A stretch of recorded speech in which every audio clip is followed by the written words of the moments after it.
그만해. 제발, 그만하라고. 딸아이의 떨리는 목소리가 휴대폰 너머로 들려왔습니다. 야, 쟤 진짜 웃기네. 엄마한테 일러? 하아. 저는 그 순간 20년 전 특전사 시절의 제 모습이 되살아나는 걸 느꼈습니다. 하지만 제가 선택한 건 주먹이 아니었습니다.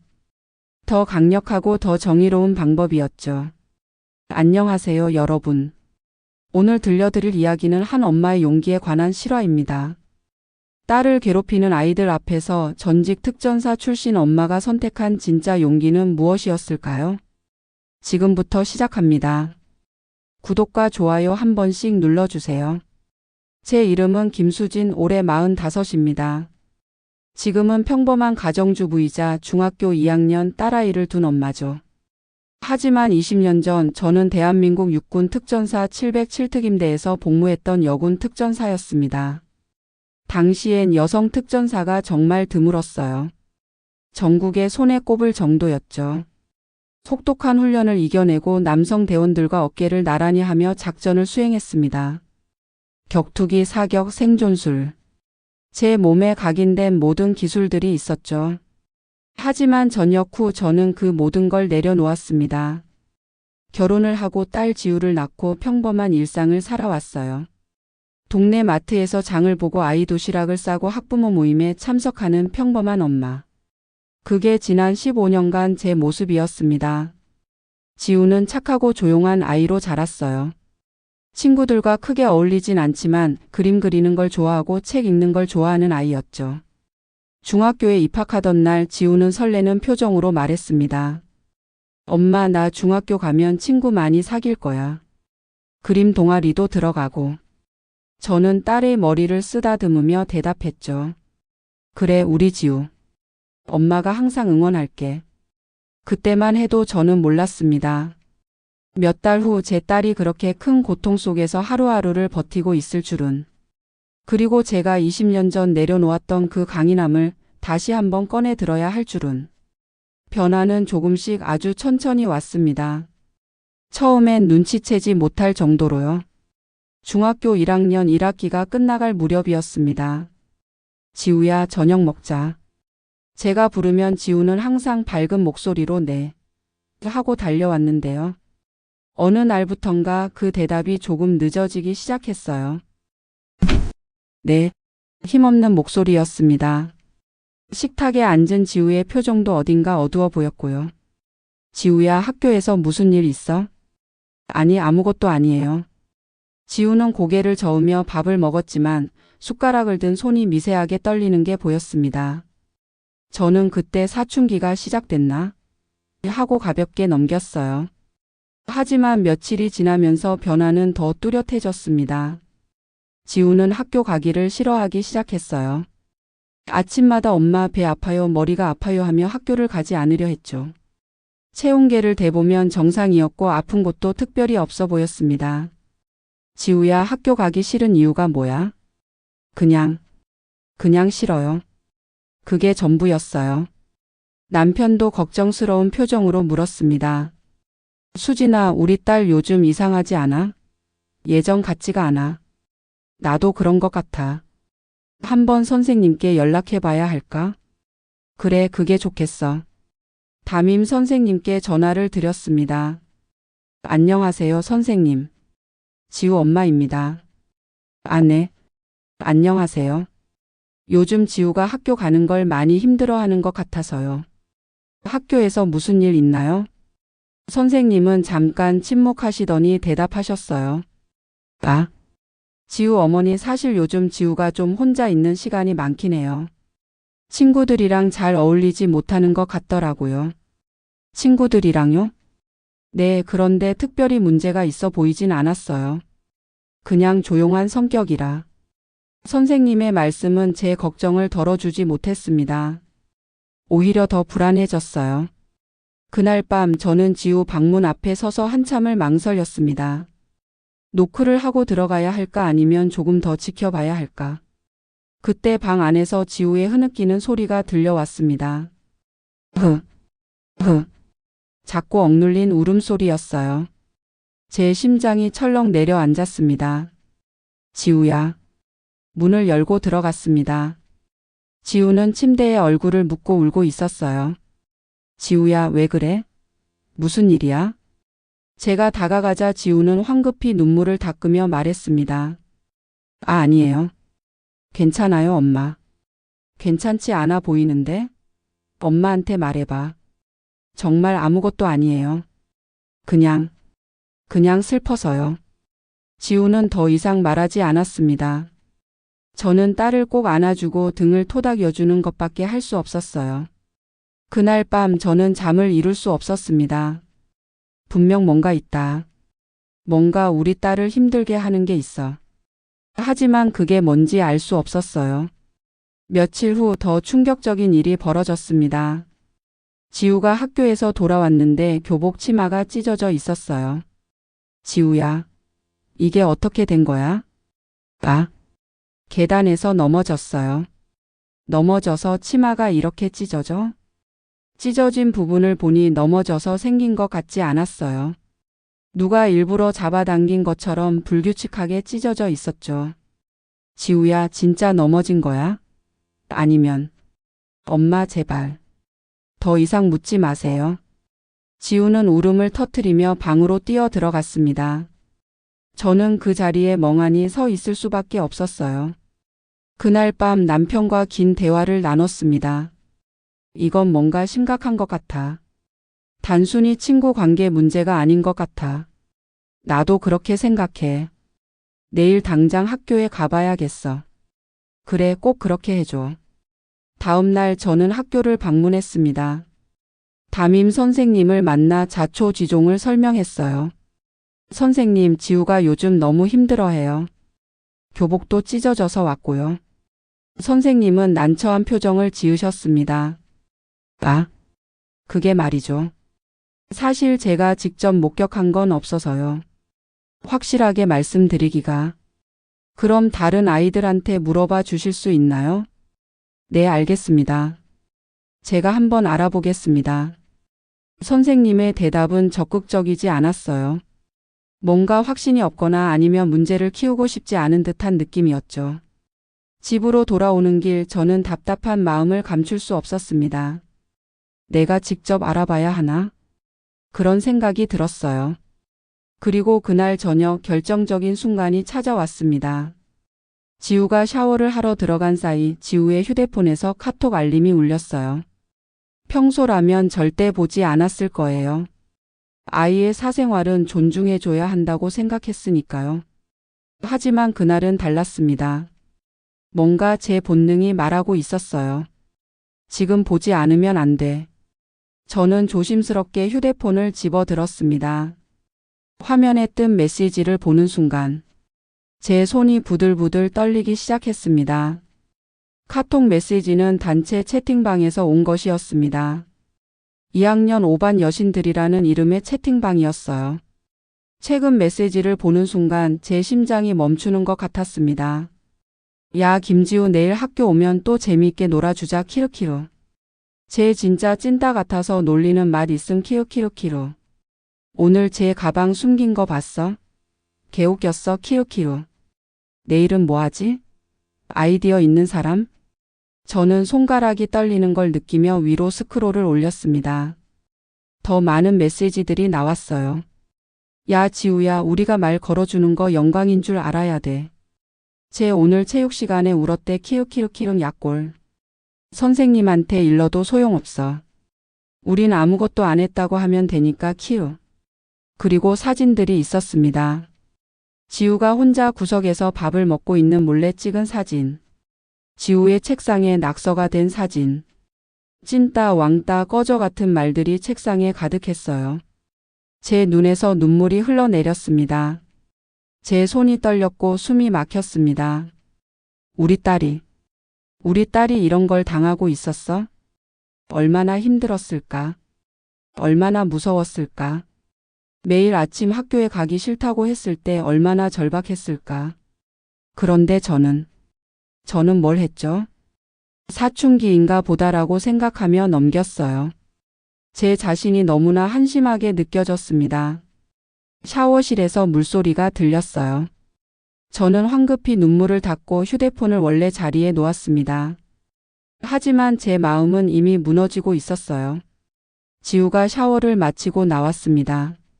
엄마 왜 그래요? 눈이 빨개요. 아니야. 먼지가 들어가서. 저는 미소를 지으려 했지만 입가가 떨렸습니다. 지우야. 네? 엄마한테 하고 싶은 말 없어? 지우는 고개를 저었어요. 없어요. 정말? 네. 그 순간 저는 알았습니다. 지우가 저한테 말하지 못하는 이유를요. 아마도 지우는 생각했을 거예요. 말해봤자 소용없어. 어른들은 도와주지 못해. 오히려 더 심해질 수도 있어.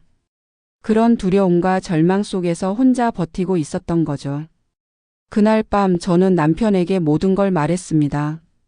휴대폰에서 본 메시지들, 사진들, 그리고 제 생각을요. 남편의 얼굴이 굳어졌습니다. 뭐? 우리 딸이 그런 걸 당하고 있었어? 응. 그런 것 같아. 당장 학교에 찾아가야겠어. 그 아이들 부모들한테도 연락하고.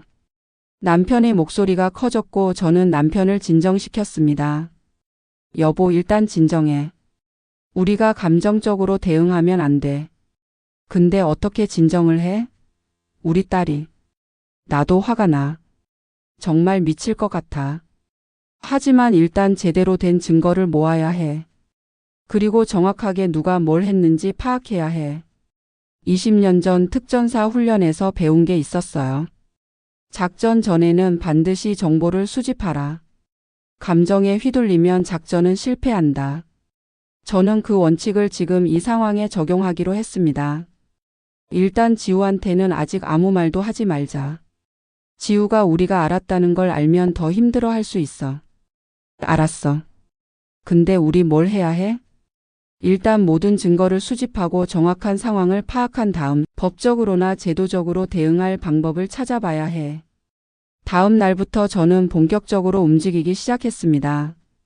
먼저 학교폭력에 관한 법률과 절차를 공부했어요. 학교폭력 예방법, 피해 학생 보호 절차, 가해 학생 처벌 규정 등을 샅샅이 읽었습니다. 그리고 지우의 휴대폰에 있는 모든 대화 내역을 스크린샷으로 저장했어요. 증거를 확보하는 게 가장 중요했으니까요.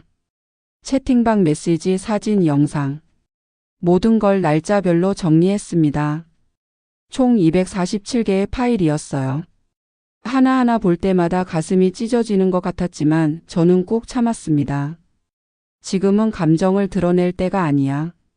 그리고 학교 선생님들, 상담 선생님, 그리고 교육청 학교폭력 담당자의 연락처를 모두 확보했어요. 일주일간의 준비 끝에 저는 드디어 학교에 공식적으로 학교폭력 신고를 했습니다. 네, 학교폭력 신고를 하고 싶습니다. 제 딸이 지속적으로 괴롭힘을 당하고 있습니다.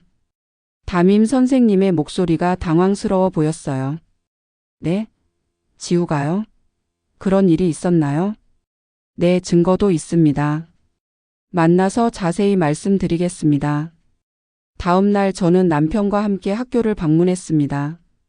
교장실에서 교장 선생님, 담임 선생님, 학년 부장 선생님을 만났어요.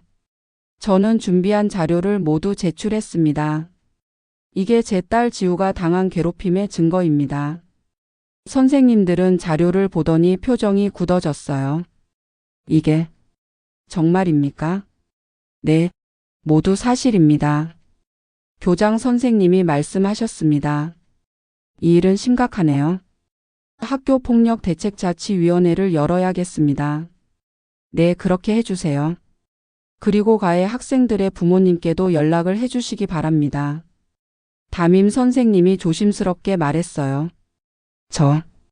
지우 어머님, 혹시 합의를 생각해 보시는 건 어떨까요? 아이들끼리의 일이고.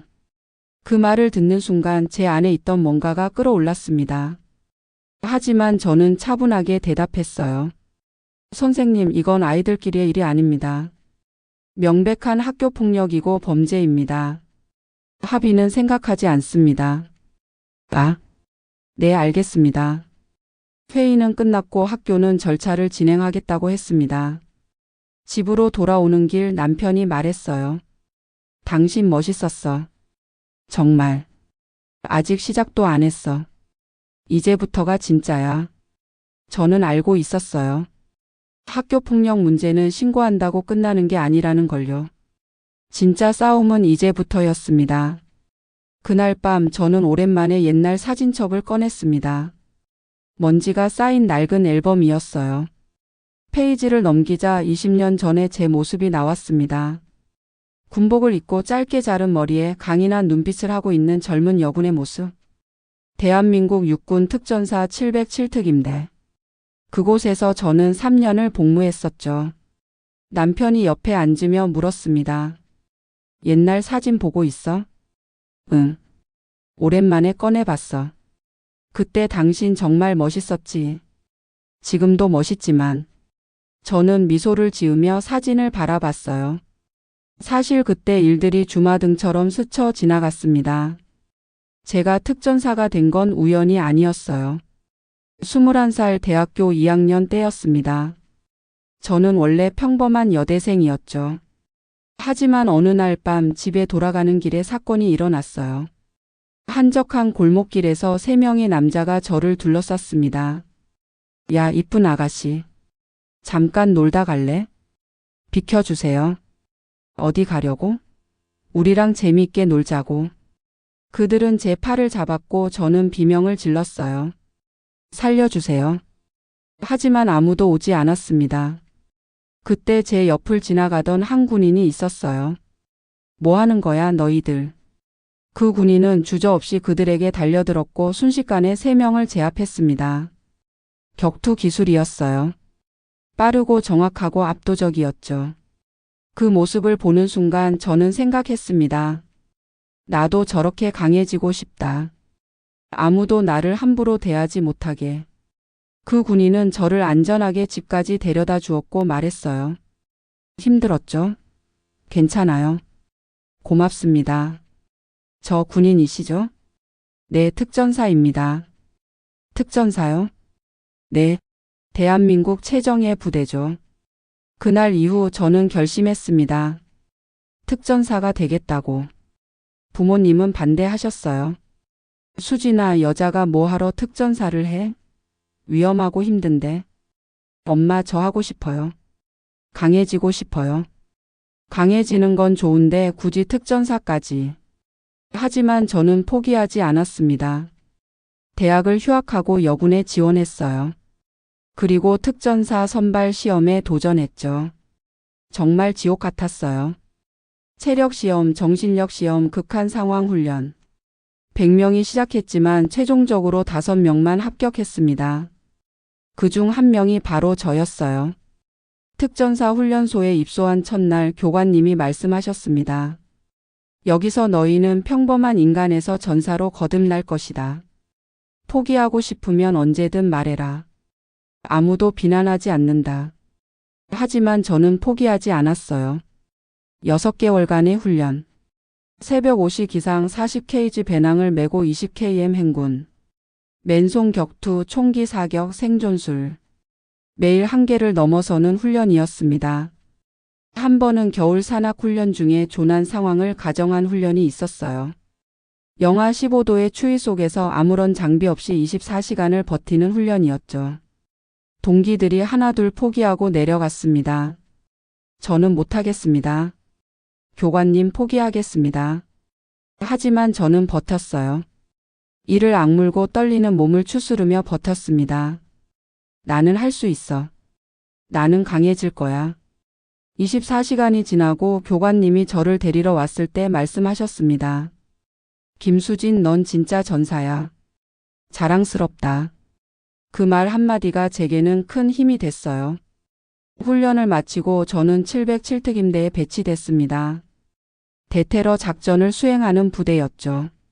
그곳에서 저는 3년간 복무하며 수많은 작전에 참여했습니다. 인질 구출 훈련, 대테러 진압 훈련, 해외 파견 임무. 제 몸과 마음은 강철처럼 단련됐어요. 그리고 제 안에는 확신이 생겼습니다. 나는 어떤 상황에서도 나 자신을 지킬 수 있다. 그리고 내가 소중하게 여기는 사람들도 지킬 수 있다. 하지만 전역 후 저는 그 모든 걸 내려놓기로 했습니다. 남편을 만났고 사랑에 빠졌고 결혼을 했죠. 남편은 제 과거를 알고 있었어요. 수진아, 넌 정말 대단한 사람이야. 근데 이제는 평범하게 살고 싶지? 응. 이제는 평화로운 삶을 살고 싶어.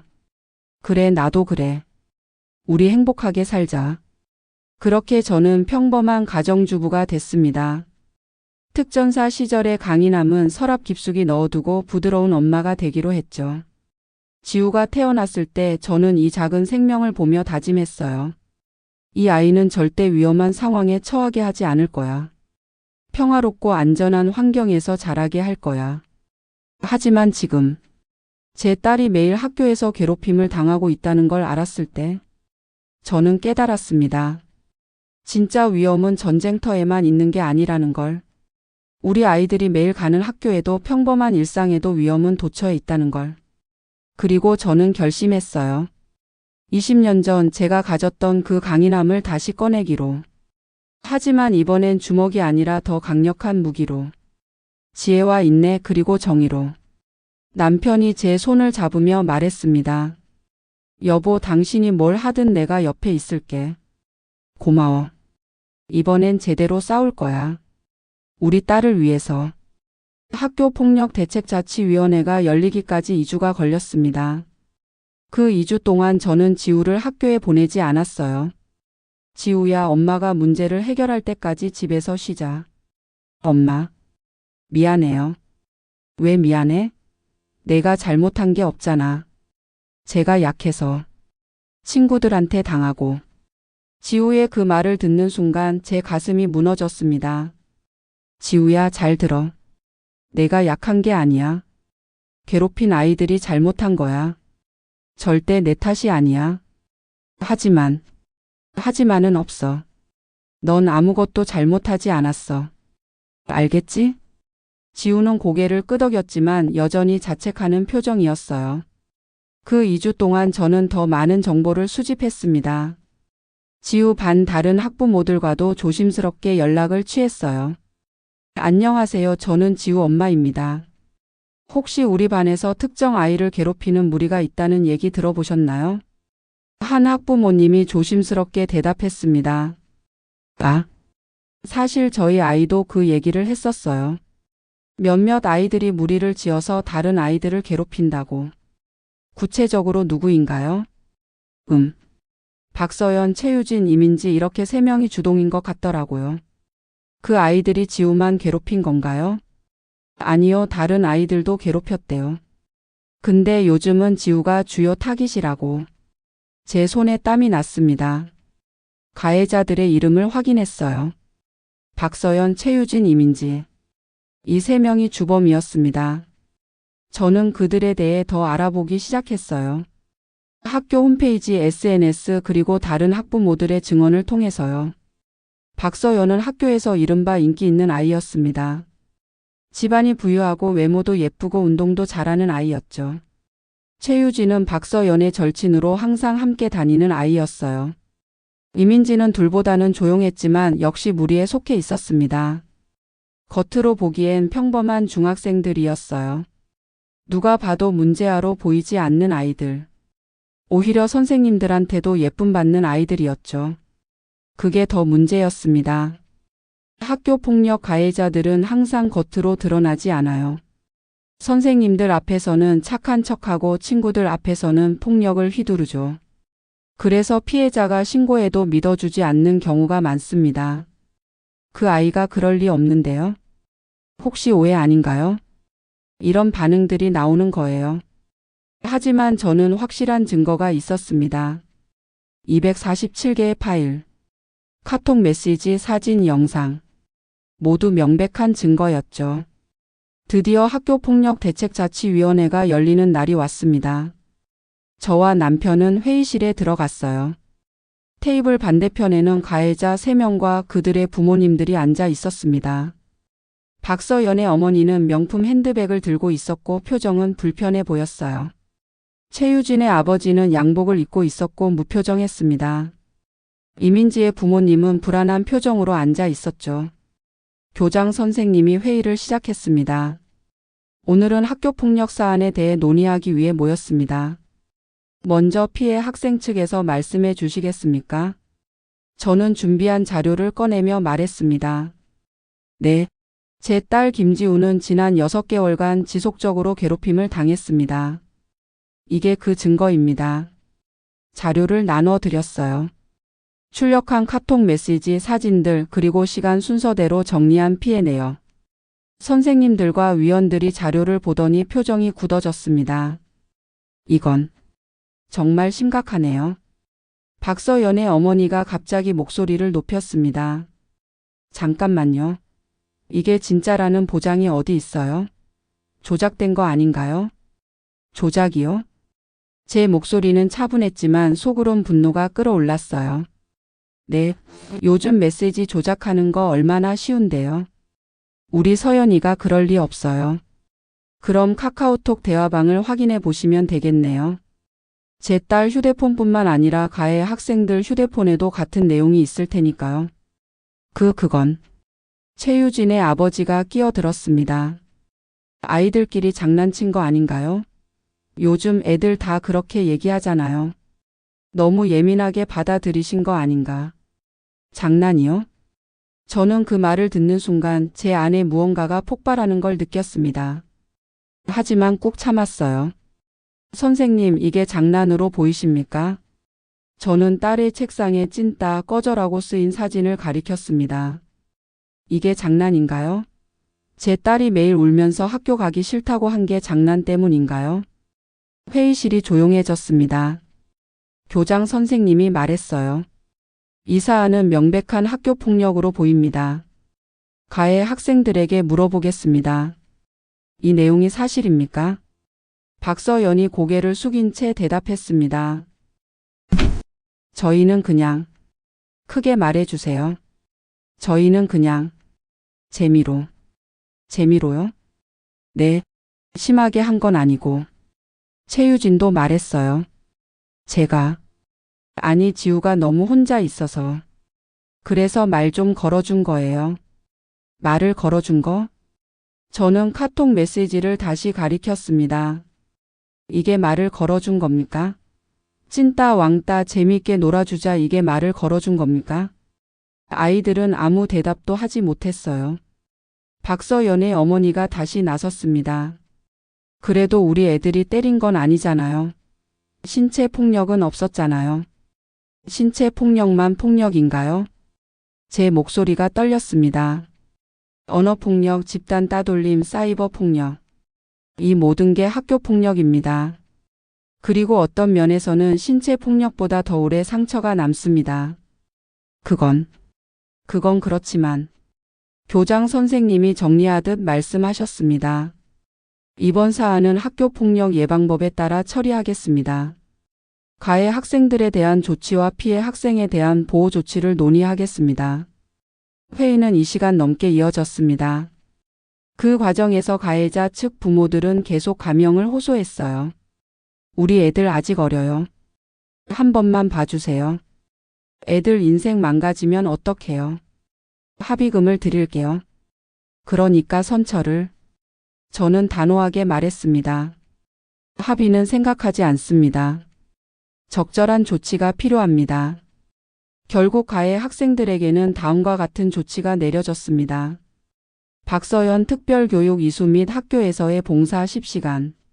최유진 특별교육 이수 및 학교에서의 봉사 10시간. 이민지 특별교육 이수 및 서면 사과. 그리고 3명 모두 피해 학생인 지우와의 접촉 금지 명령. 회의가 끝나고 나오는데 박서연의 어머니가 저를 붙잡았습니다. 저기요, 지우 어머니. 우리 애들 너무 심하게 처벌하시는 거 아니에요? 심하다고요? 네. 아이들 인생 생각하셔야죠. 이게 기록에 남으면. 제 딸 인생은 생각 안 하셨나요? 6개월 동안 매일 괴롭힘 당한 제 딸 인생은요? 그건 우리 애들도 잘못했지만 그래도 저는 더 이상 대화하고 싶지 않았어요. 실례하겠습니다. 그리고 남편과 함께 학교를 나왔습니다. 차에 타자마자 남편이 말했어요. 수진아, 잘했어. 정말 잘했어. 아직 끝난 게 아니야. 이제 시작이야. 저는 알고 있었습니다. 학교폭력대책자치위원회의 결정은 시작일 뿐이라는 것을요. 진짜 문제는 이제부터였습니다.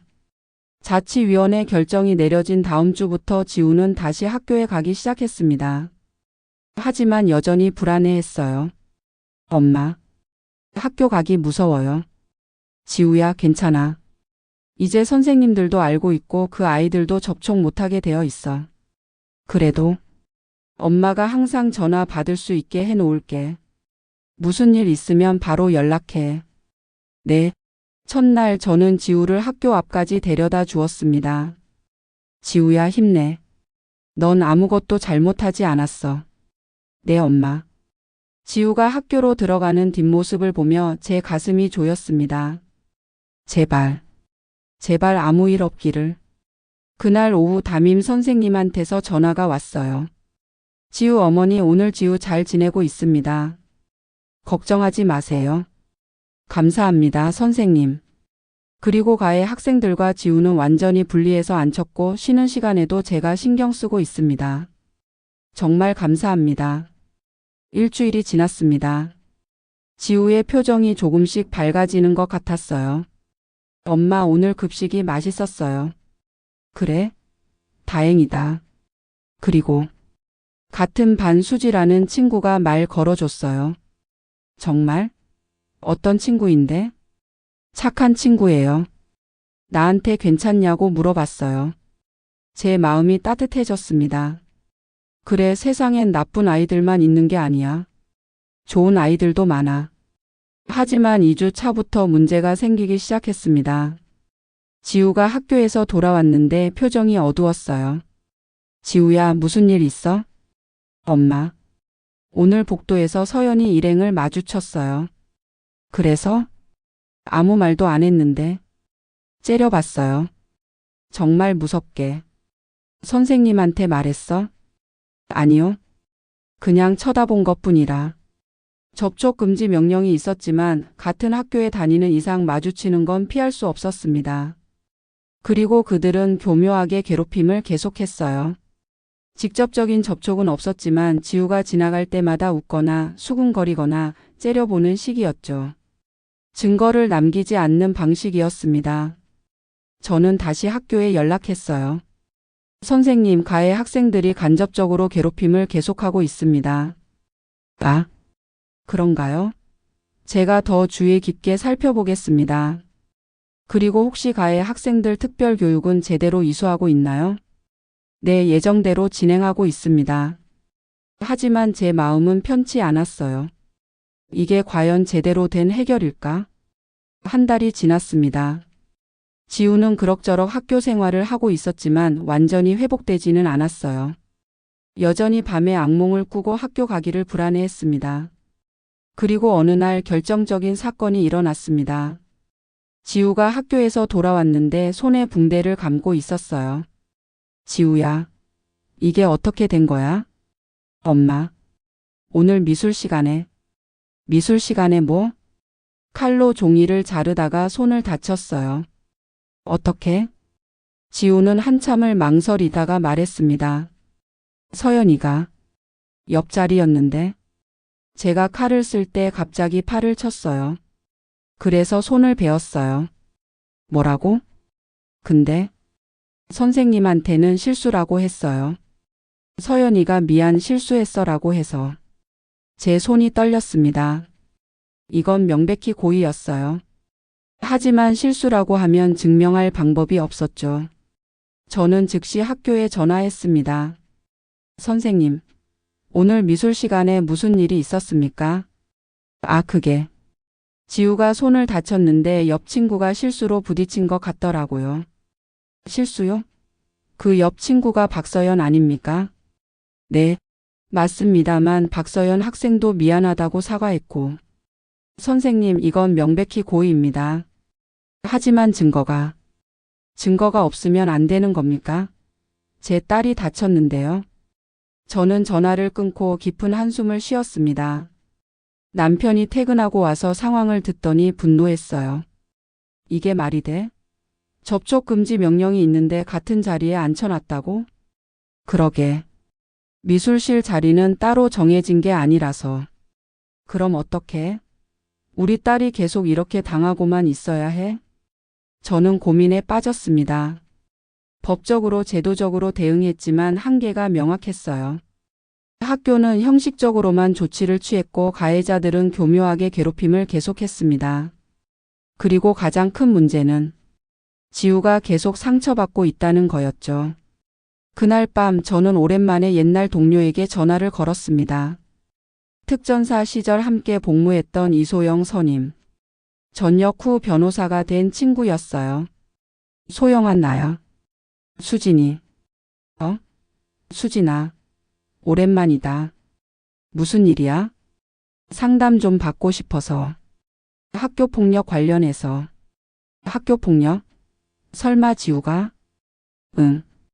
저는 그간의 일들을 모두 설명했습니다. 소영이는 들은 후 한숨을 쉬었어요. 수진아. 안타깝지만 이게 현실이야.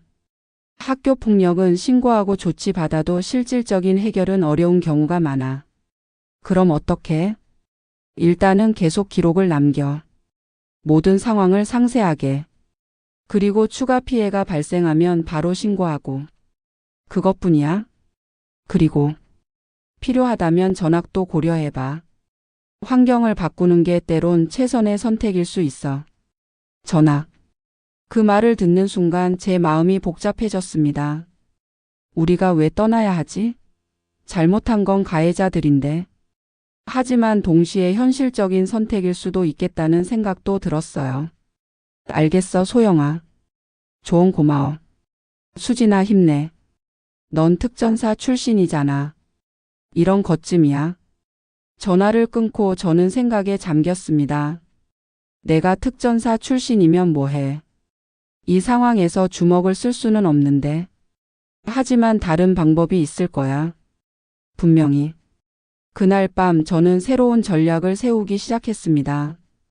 단순히 학교와 가해자들에게만 대응할 게 아니라 더 근본적인 변화를 만들어야겠다고 생각했어요. 다음 날 저는 학교에 다시 찾아갔습니다. 이번에는 교장 선생님을 직접 만나기 위해서였어요. 교장 선생님, 어제 일에 대해 말씀드리러 왔습니다. 네. 앉으세요. 가해 학생과 피해 학생의 접촉을 완전히 차단해 주셔야 합니다. 미술실, 체육시간, 급식실 등 모든 상황에서요. 그게 현실적으로 어려운 부분이 있습니다. 같은 학년, 같은 층에 있는데. 그럼 가해 학생을 다른 반으로 옮겨주세요.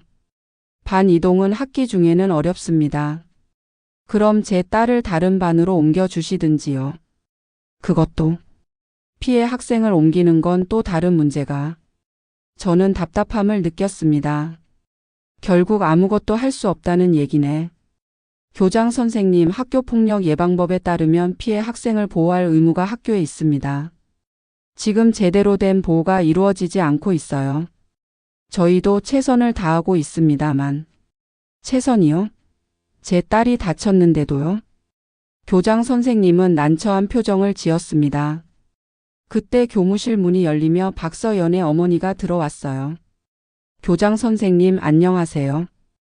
서연이 어머니. 어떻게 오셨습니까? 우리 서연이 일로 말씀드릴 게 있어서요. 박서연의 어머니는 저를 보더니 인사도 없이 교장 선생님께 말했습니다.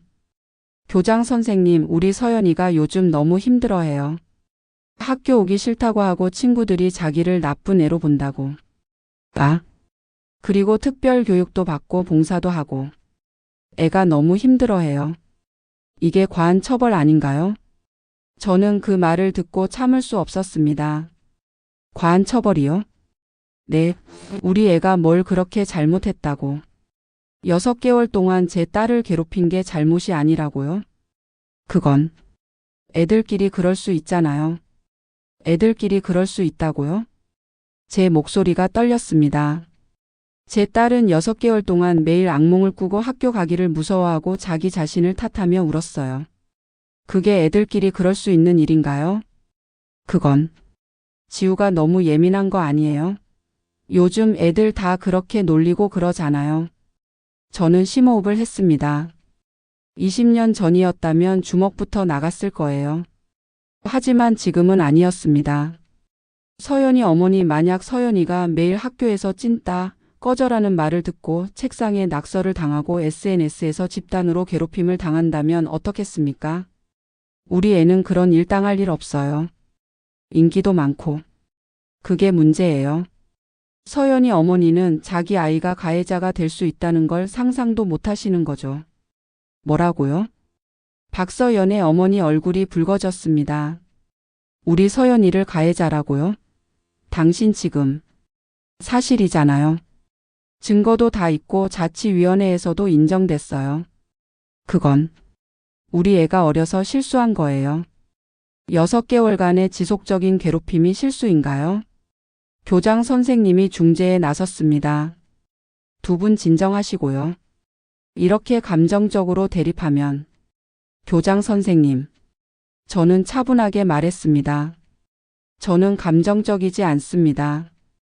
다만 사실을 말하는 거예요. 그리고 학교가 제대로 된 조치를 취해 주길 바랍니다. 네, 알겠습니다. 저희도 노력하고 있으니.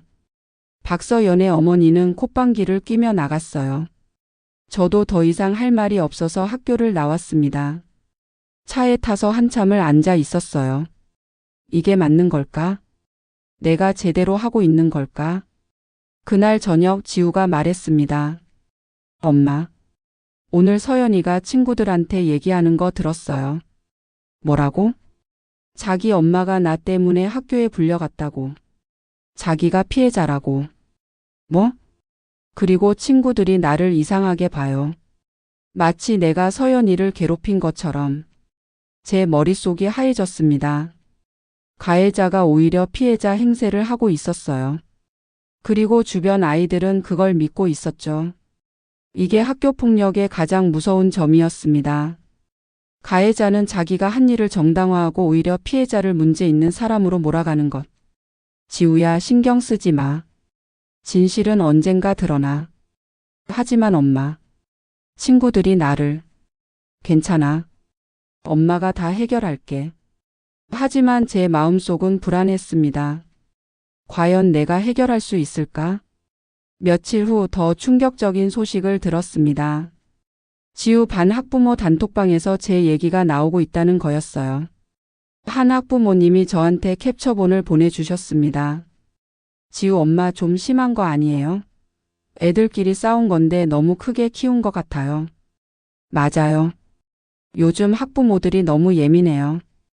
애들 기 죽이는 것 같아요. 서연이 엄마가 그러는데 지우 엄마가 학교에서 난리를 쳤대요. 에이, 그럴 리가요. 근데 좀 심한 건 맞는 것 같아요. 저는 그 메시지들을 보며 무너지는 기분이었습니다. 피해자인 우리가 오히려 비난받고 있었어요. 그날 밤 저는 눈물을 흘렸습니다. 20년 전 특전사 시절에도 울지 않았던 제가, 전쟁 같은 훈련 속에서도 버텼던 제가, 딸을 지키기 위해 싸우는 이 상황에서 무너지고 있었어요. 남편이 제 등을 토닥이며 말했습니다. 여보, 괜찮아. 우리가 옳은 일을 하고 있어. 주변 사람들이 뭐라 하든 신경 쓰지 마. 근데 너무 힘들어. 왜 우리가 이런 걸 겪어야 해? 나도 모르겠어. 하지만 포기하면 안 돼.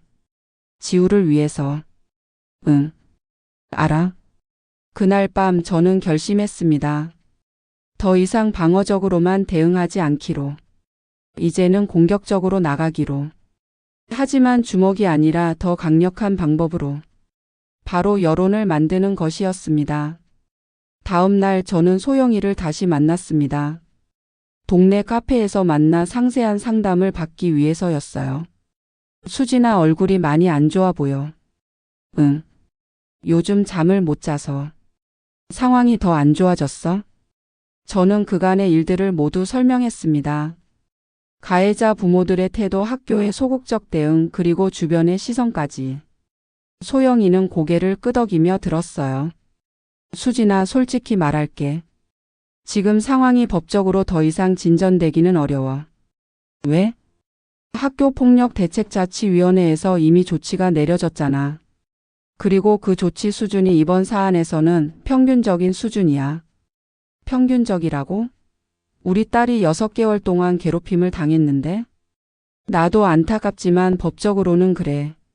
신체 폭력이 없었고 금품 갈취도 없었고 언어폭력과 따돌림은 처벌 수위가 낮아. 그럼 어쩌라고? 추가 피해가 발생하면 다시 신고하고 그걸 누적시키는 방법이 있어.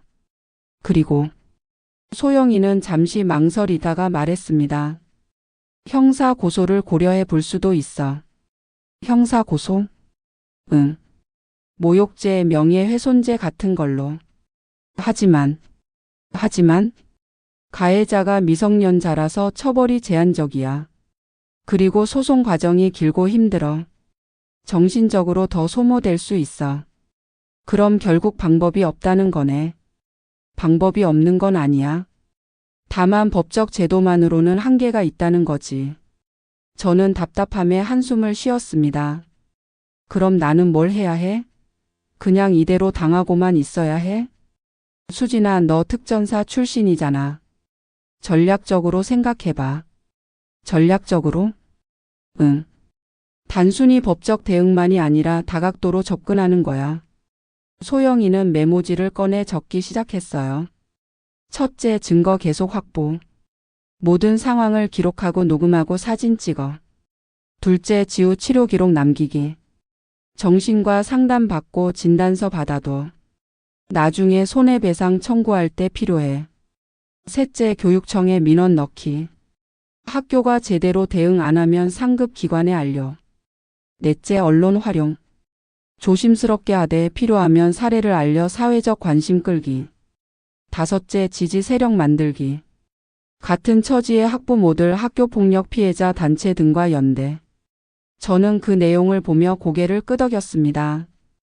그래, 이건 전쟁이야. 전쟁에서는 전략이 필요해. 고마워, 소영아. 큰 도움이 됐어. 수진아, 힘내. 넌 할 수 있어. 내가 누군데? 특전사 출신이잖아. 카페를 나와 집으로 돌아오는 길, 저는 계획을 세우기 시작했습니다. 먼저 지우를 정신과에 데려가기로 했어요. 전문가의 상담이 필요했으니까요. 지우야, 엄마랑 상담 선생님 만나러 가자. 엄마, 나 이상한 애 아니야. 이상한 게 아니야. 힘든 일을 겪었으니 전문가의 도움을 받는 거야. 괜찮아. 응. 소아청소년 정신과를 방문했습니다.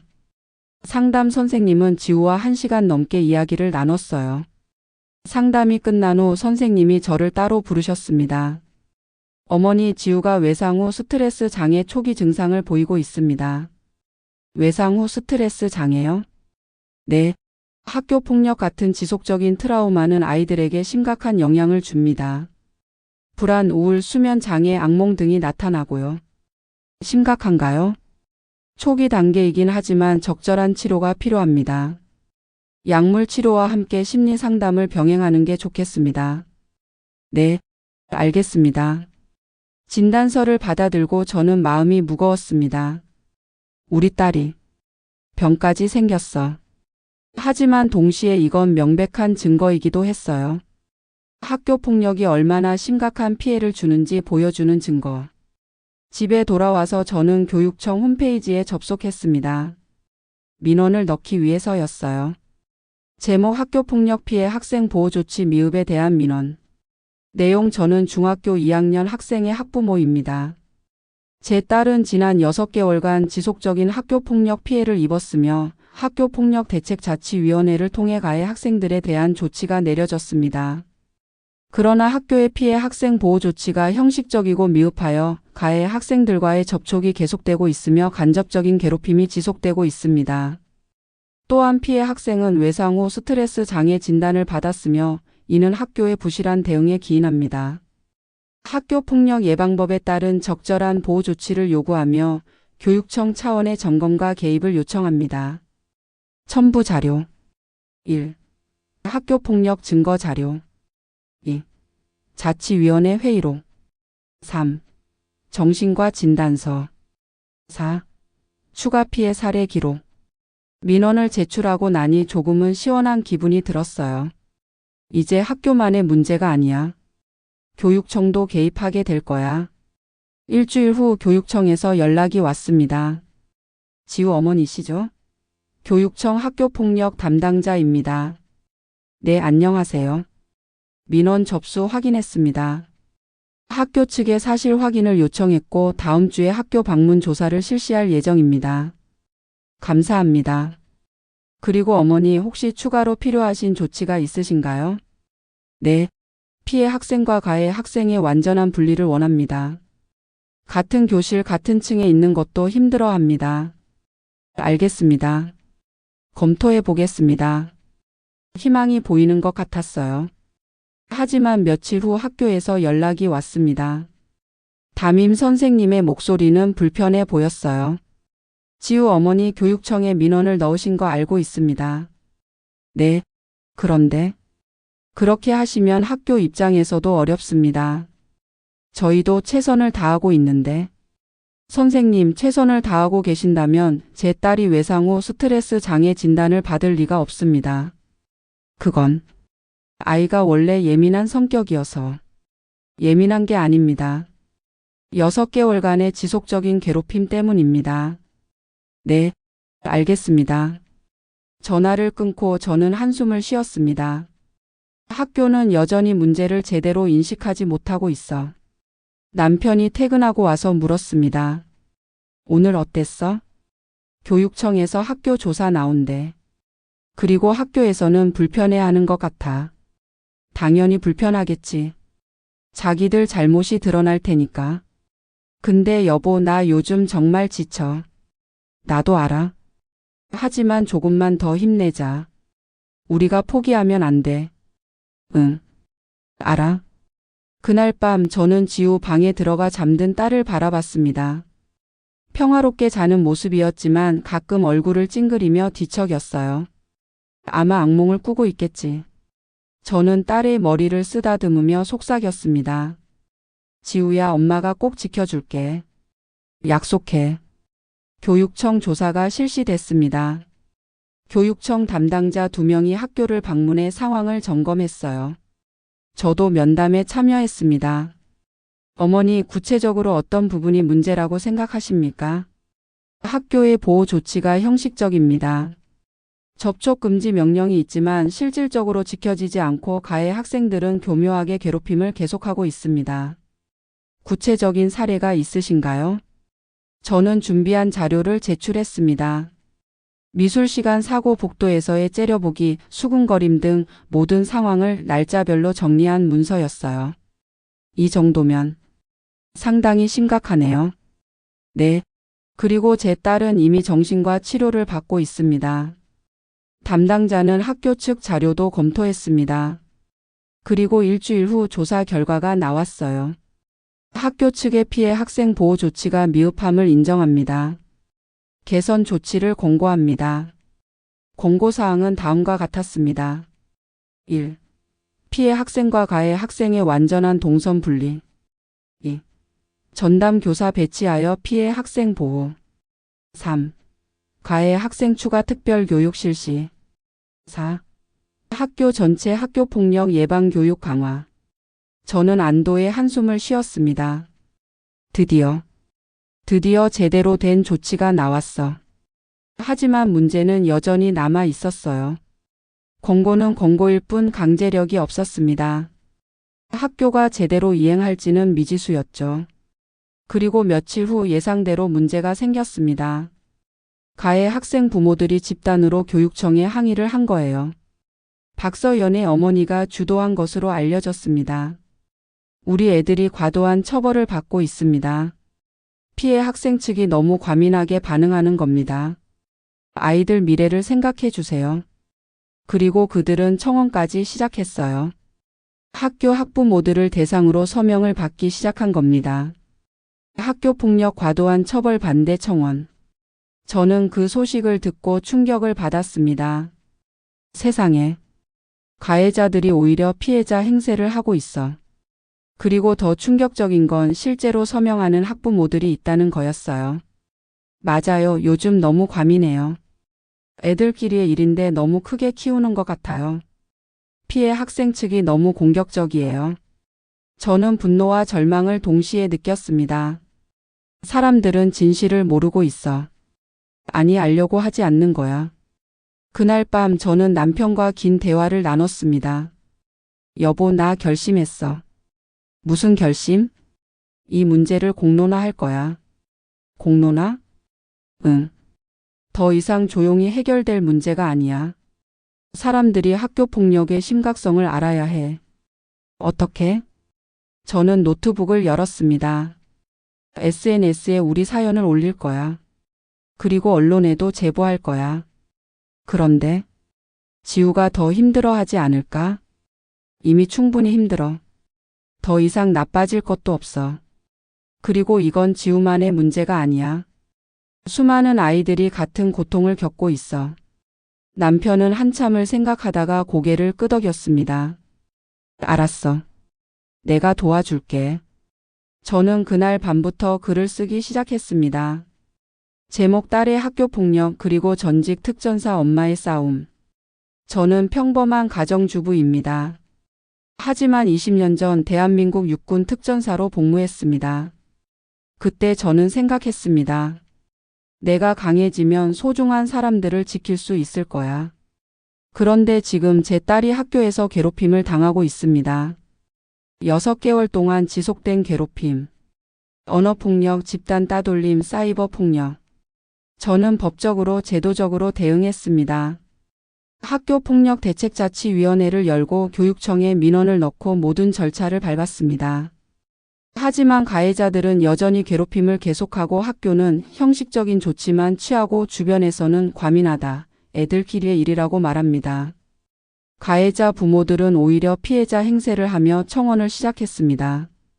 이게 대한민국의 현실입니다. 저는 특전사 출신입니다.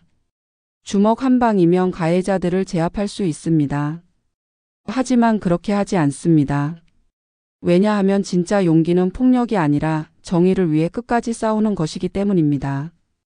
저는 이 글을 통해 말하고 싶습니다. 학교 폭력은 애들끼리의 일이 아닙니다.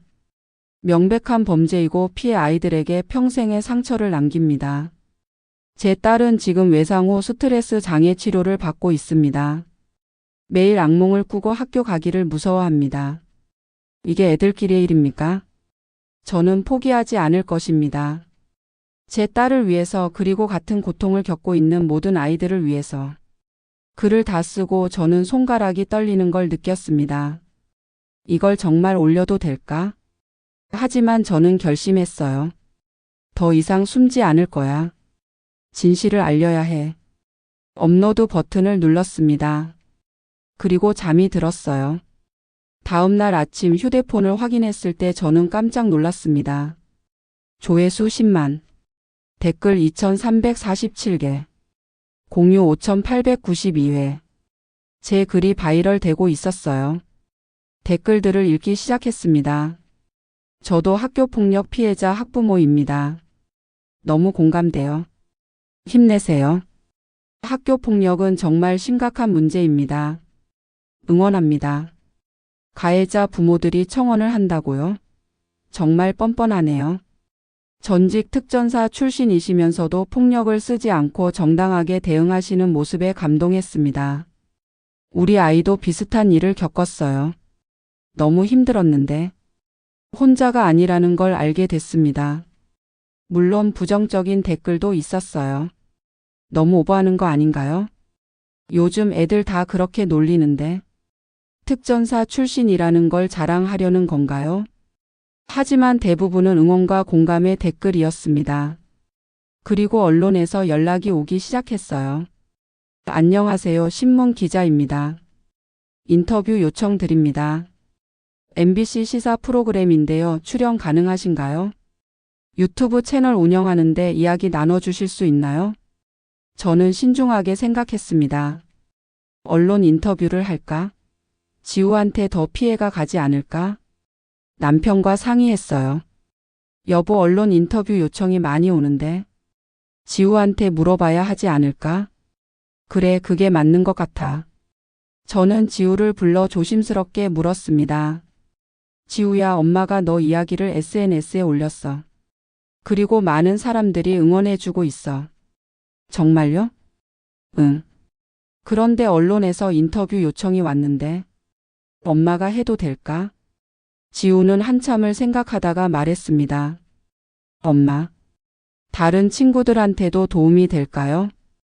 응. 많은 사람들이 학교 폭력의 심각성을 알게 될 거야. 그럼 해주세요. 저 때문에 다른 친구들이 힘들어하면 안 되잖아요. 제 딸이 너무 대견했습니다. 고마워, 지우야. 너 정말 멋진 아이야.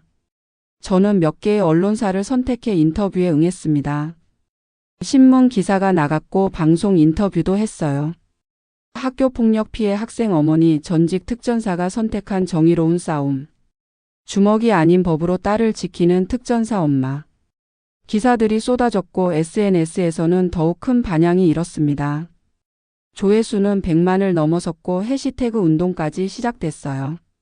해시태그 학교폭력 근절, 해시태그 피해자 편들기, 해시태그 특전사 엄마 응원. 하지만 역풍도 만만치 않았습니다. 가해자 측에서도 반격에 나선 거예요. 박서연의 어머니가 자기 SNS에 글을 올렸습니다. 우리 아이들도 피해자입니다. 과도한 처벌과 마녀 사냥에 시달리고 있습니다. 그리고 그들도 언론 인터뷰를 시작했죠. 가해 학생 학부모 측 반박 일방적 주장일 뿐 양측의 주장이 대립하면서 논란은 더욱 커졌습니다. 어떤 사람들은 저를 응원했고 어떤 사람들은 비난했어요. 너무 극단적이다. 아이들 인권도 생각해야 한다. 공개적으로 문제 삼는 건 또 다른 폭력이다. 저는 흔들리지 않으려 노력했습니다. 나는 옳은 일을 하고 있어. 진실은 언젠가 드러나. 그리고 놀라운 일이 벌어졌습니다. 전국의 학교폭력 피해 학부모들이 연대하기 시작한 거예요. 저희도 같은 일을 겪었습니다. 함께 싸우고 싶습니다. 학교폭력 피해자 학부모 모임을 만들어요. 국회에 청원을 올립시다. 제 사연이 불씨가 되어 전국적인 움직임으로 번진 거였습니다. 학교폭력 피해자 학부모 모임이 결성됐고 저는 그 대표를 맡게 됐어요. 우리는 국회에 청원을 올렸습니다. 제목 학교폭력 처벌 강화 및 피해자 보호 시스템 개선 청원. 내용 1. 학교폭력 가해 학생에 대한 처벌 강화. 2. 피해 학생 보호 조치 실질화. 3. 학교의 책임성 강화. 4. 가해자의 2차 가해 방지 조치. 청원은 한 달 만에 20만 명의 동의를 얻었습니다. 그리고 국회에서 공청회가 열리게 됐어요. 저는 공청회에 참석해 증언했습니다. 존경하는 국회의원님들 그리고 참석하신 모든 분들께 저는 학교폭력 피해 학생의 어머니입니다. 제 딸은 6개월 동안 지속적인 괴롭힘을 당했고 현재 외상 후 스트레스 장애 치료를 받고 있습니다. 저는 모든 법적, 제도적 절차를 밟았습니다. 하지만 현실은 냉혹했습니다. 가해자들은 가벼운 처벌을 받고 피해자는 제대로 보호받지 못하며 오히려 문제를 제기한 피해자가 비난받는 상황이 발생했습니다. 이것이 대한민국의 현실입니다. 저는 전직 특전사입니다. 힘으로 문제를 해결할 수도 있었습니다. 하지만 그렇게 하지 않았습니다. 왜냐하면 우리 사회가 법과 제도로 정의를 실현할 수 있다고 믿었기 때문입니다. 하지만 지금의 시스템은 피해자를 제대로 보호하지 못하고 있습니다. 부디 이 문제에 관심을 가져주시고 실질적인 개선이 이루어지길 간곡히 요청드립니다. 감사합니다. 공청회장에는 박수가 울려 퍼졌습니다. 그리고 몇몇 의원들이 학교폭력 관련 법안 개정을 약속했어요. 제 싸움은 이제 개인의 문제를 넘어서 사회적 변화로 이어지고 있었습니다. 공청회 이후 많은 변화가 일어났습니다. 우선 저희 딸 지우의 사건에 대해 교육청에서 재조사를 실시했어요. 그리고 학교 측에 강력한 시정 명령이 내려졌습니다.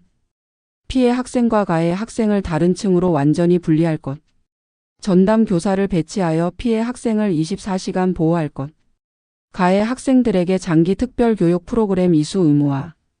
학교 관리자에 대한 문책. 이번엔 강제력이 있는 명령이었습니다. 학교는 즉시 조치를 취했어요. 지우는 3층으로 옮겨졌고 가해 학생들은 1층에 배치됐습니다. 담임 선생님 외에 상담 선생님이 추가로 배정되어 지우를 케어하기 시작했죠. 지우야, 오늘 학교 어땠어? 엄마, 오늘은 괜찮았어요. 걔들 안 마주쳤어요. 다행이다. 그리고 수지랑 다른 친구들이 나한테 잘해줘요. 정말? 응. 오늘 같이 점심도 먹었어요. 지우의 표정이 조금씩 밝아지고 있었습니다. 하지만 저는 여기서 멈추지 않았어요. 가해 학생들에 대한 교육이 제대로 이루어지는지 확인해야 했으니까요. 저는 학교에 요청했습니다. 특별 교육 프로그램에 제가 참여해도 될까요? 네? 어머니께서요? 네, 제가 강연을 하고 싶습니다. 학교 폭력의 심각성에 대해서요. 학교는 처음엔 난색을 표했지만 교육청의 권유로 허락했습니다. 특별 교육 프로그램 날 저는 강의실에 들어갔어요. 박서연, 최유진, 이민지가 앉아 있었습니다. 저를 보는 순간 그들의 표정이 굳어졌죠. 안녕하세요. 저는 김지우의 어머니입니다. 아이들은 고개를 숙였습니다. 여러분이 왜 여기 있는지 알고 있죠? 대답해 주세요. 박서연이 작은 목소리로 말했습니다. 저희가 지우를 괴롭혔기 때문이에요. 맞아요. 여러분은 6개월 동안 한 친구를 괴롭혔습니다. 그게 어떤 결과를 낳았는지 알고 있나요? 저는 지우의 정신과 진단서를 보여줬어요. 외상 후 스트레스 장애. 여러분이 한 행동 때문에 지우는 병을 얻었습니다. 매일 악몽을 꾸고 학교 가기를 무서워합니다. 아이들의 눈에 눈물이 고이기 시작했습니다. 저는 여러분을 미워하지 않습니다. 다만 여러분이 자신이 한 일의 심각성을 깨닫길 바랍니다. 죄송해요. 이민지가 울먹이며 말했습니다. 저희가 정말 잘못했어요. 지우한테 너무 미안해요. 미안하다는 말만으로는 부족합니다. 진심으로 반성하고 변화해야 합니다. 저는 제 이야기를 들려줬습니다. 20년 전 특전사 시절의 이야기. 얼마나 혹독한 훈련을 받았는지, 그 과정에서 동료들과 어떻게 서로를 지켜줬는지. 진정한 강함이란 남을 괴롭히는 게 아니라 약한 사람을 지켜주는 것이라는 것을. 여러분은 아직 어립니다. 실수를 할 수 있어요. 하지만 그 실수를 인정하고 바로 잡는 것, 그게 진정한 용기입니다. 박서연이 손을 들었습니다. 저 지우한테 직접 사과하고 싶어요. 가능할까요? 저는 잠시 생각했습니다. 지우가 받아들일 준비가 됐을까? 일단 편지로 써보세요. 진심을 담아서. 그리고 제가 지우한테 물어볼게요. 네, 감사합니다. 강연이 끝난 후 상담 선생님이 저한테 말했습니다. 지우 어머니 정말 감동적이었습니다. 아이들이 많이 울었어요. 진심이 전해졌으면 좋겠네요. 분명 전해졌을 겁니다. 그리고 어머니의 태도가 정말 인상 깊었습니다. 증오가 아니라 교육으로 접근하시는 모습이요. 저도 처음엔 화가 많이 났어요. 하지만 화로는 문제가 해결되지 않더라고요. 일주일 후 박서연, 최유진, 이민지로부터 편지가 왔습니다. 진심이 담긴 사과의 편지였어요. 저는 지우한테 편지를 보여줬습니다. 지우야, 걔들한테서 편지가 왔어. 지우는 편지를 읽었습니다. 눈물이 주르륵 흘러내렸어요. 엄마, 걔들이 정말 미안해하는 것 같아요. 그래? 응. 근데 나 아직 무서워요. 당연해. 무서운 게 정상이야. 천천히 가자. 엄마, 나 걔들 용서해야 해요. 용서는 내 마음이야. 억지로 할 필요 없어. 내가 준비됐을 때 하면 돼. 응. 한 달이 지났습니다. 지우는 조금씩 회복되고 있었어요. 학교 가기를 두려워하지 않게 됐고 친구들도 생겼습니다. 악몽도 점차 줄어들었죠. 그리고 어느 날 지우가 말했습니다. 엄마, 나 서연이한테 답장하고 싶어요. 정말? 응. 나도 이제 그만 마음에서 놓아주고 싶어요. 저는 딸을 꼭 안아줬습니다. 지우야, 넌 정말 대단한 아이야.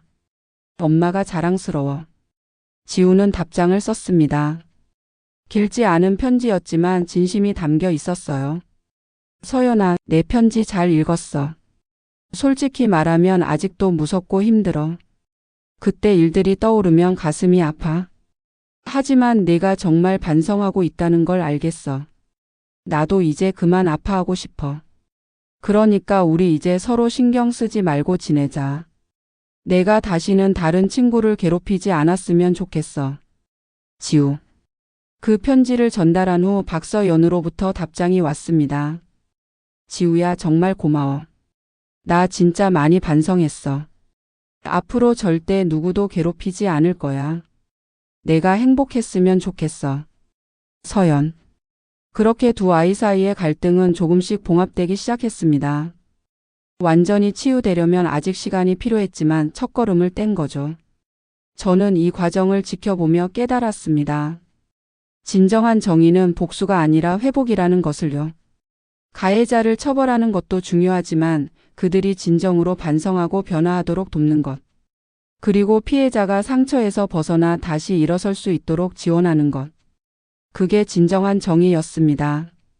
제 사연이 알려진 후 전국적으로 변화가 일어나기 시작했습니다. 국회에서 학교폭력 관련 법안이 개정됐어요. 학교폭력 예방 및 대책에 관한 법률 일부 개정안. 주요 내용.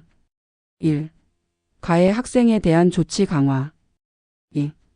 피해 학생 보호 조치 실질화. 3. 학교의 책임성 강화 및 관리자 문책 규정. 4.2차 가해 방지 조치. 5. 피해 학생 치료비 지원 제도화. 이 법안이 통과되면서 많은 것이 바뀌었습니다. 교육청마다 학교폭력 전담팀이 구성됐고 피해 학생 지원센터가 설립됐어요.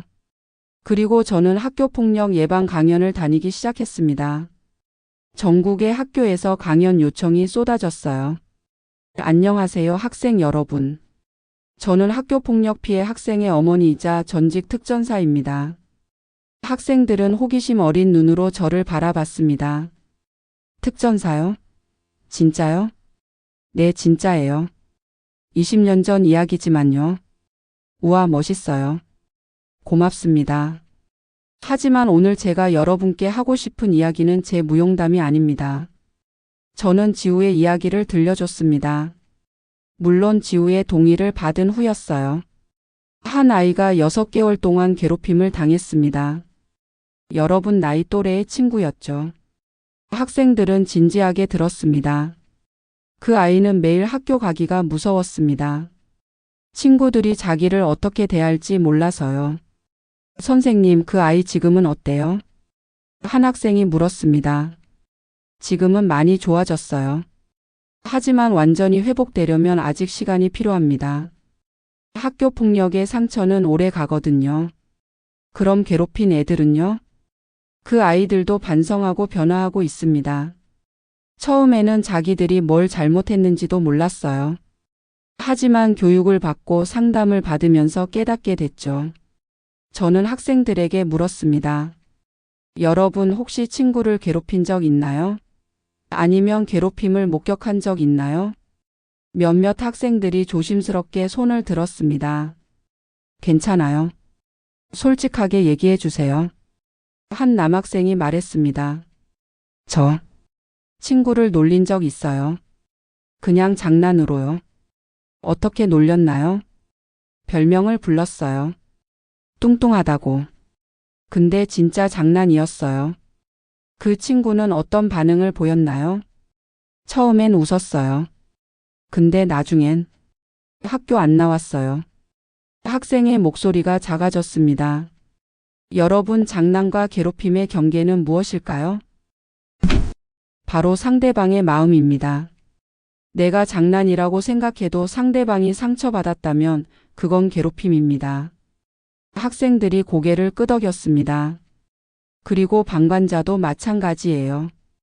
괴롭힘을 보고도 모른 척하는 것, 그것도 가담하는 거나 마찬가지입니다. 한 여학생이 손을 들었습니다. 선생님, 그럼 우리가 뭘 해야 해요? 좋은 질문입니다. 첫째, 친구를 존중하세요. 놀리거나 비하하지 마세요.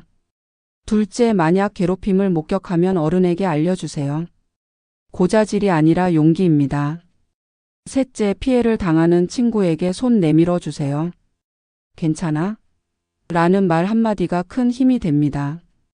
강연이 끝난 후 많은 학생들이 저한테 다가왔습니다. 선생님, 저도 괴롭힘 당한 적 있어요. 오늘 강연 듣고 힘이 났어요. 선생님, 저 사실 친구 괴롭힌 적 있는데 이제 사과하려고요.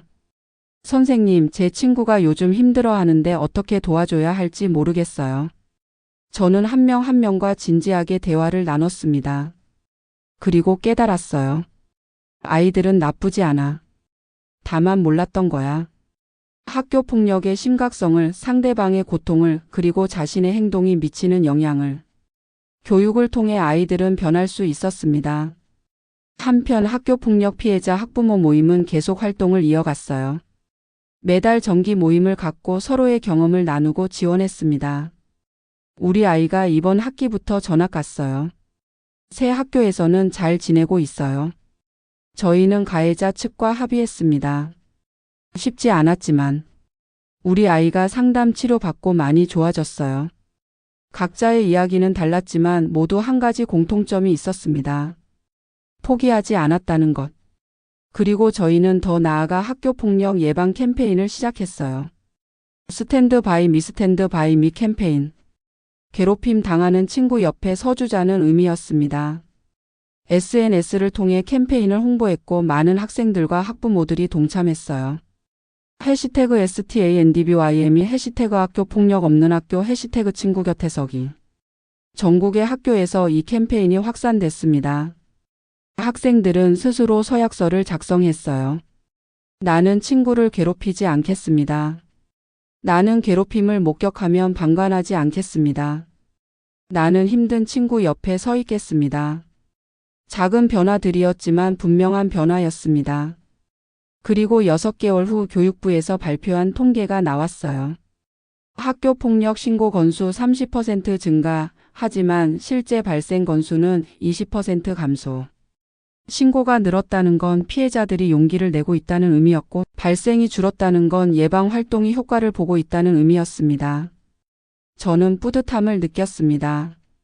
우리가 만든 변화야. 하지만 아직 갈 길은 멀었어요. 여전히 많은 아이들이 고통받고 있었고 제도는 완벽하지 않았습니다. 그래도 희망이 보였습니다. 변화는 가능했고 우리는 그 변화를 만들어가고 있었으니까요. 여러분, 긴 이야기를 들어주셔서 감사합니다. 이것은 한 엄마와 딸의 실화를 바탕으로 한 이야기입니다. 학교 폭력은 우리 사회의 심각한 문제입니다. 지금 이 순간에도 수많은 아이들이 고통받고 있습니다. 만약 여러분의 자녀가, 손주가, 조카가 학교 폭력으로 힘들어하고 있다면 부디 외면하지 말아주세요. 귀를 기울여 주세요. 믿어주세요. 그리고 함께 싸워주세요. 학교 폭력은 애들끼리의 일이 아닙니다. 명백한 범죄이고 반드시 해결해야 할 문제입니다.